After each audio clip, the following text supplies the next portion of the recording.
We now come to the last part of the lab where we actually take our snow samples. We have these sample tubes that you've been sent in the mail. They're 6 inches long and about 2.5 inches in diameter. We're going to push it into the snow and capture a sample. It's important that you probably took the caps off these indoors, because as the plastic gets colder, it gets more difficult to manipulate. And these are designed to be very tight, so watertight, so that as the snow melts you don't lose any of the snow material or the water out of the tube. I start at the top layer where the snow was softest, because that's going to be easiest. Pushing the tube in quickly into the snow and firmly, and then removing it. We have a sample of snow. You'll know if it falls a little bit at the end, just put your hand carefully up against it and try not to compress it. Just move it, that you've got a clean face on each end. And then reach for your caps. This is an incredibly fiddly part of the lab. If you want to spend time discussing with Cameron how fiddly he found it, feel free to do so. But you want to capture, you want to get the lids back on carefully, holding it.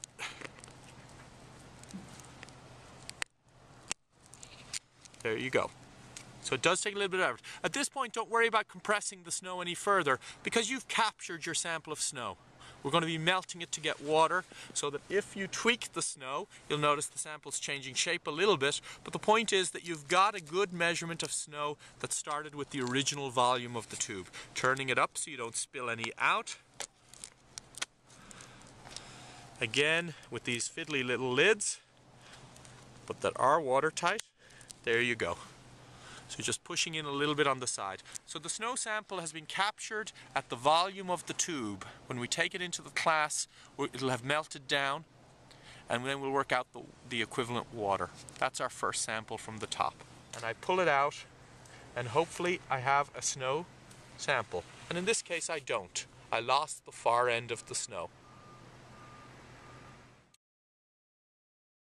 We're now going to take a sample from the bottom layer of snow. This is going to be trickier and possibly more frustrating and challenging, because we've seen that this snow is harder and chunkier, and getting a good sample may take a little bit of patience. You might need to do this 2 or 3 times. We're now sampling the sugar snow at the bottom layer of the snowpack.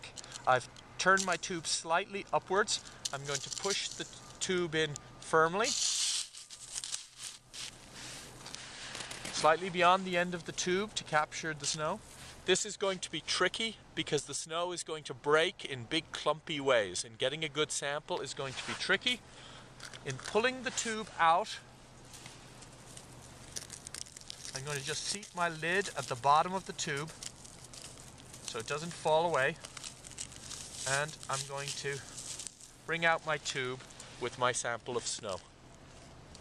Clearly, for those of you that worry about these things, it's not a perfect sample of snow. The structure of the snow itself is giving us granularity in the sample, but that's part of what we want to highlight in the lab, that the structure of snow is not like sand, that it varies in the snowpack, and how it's sampled and how it clumps will vary too as part of its structure.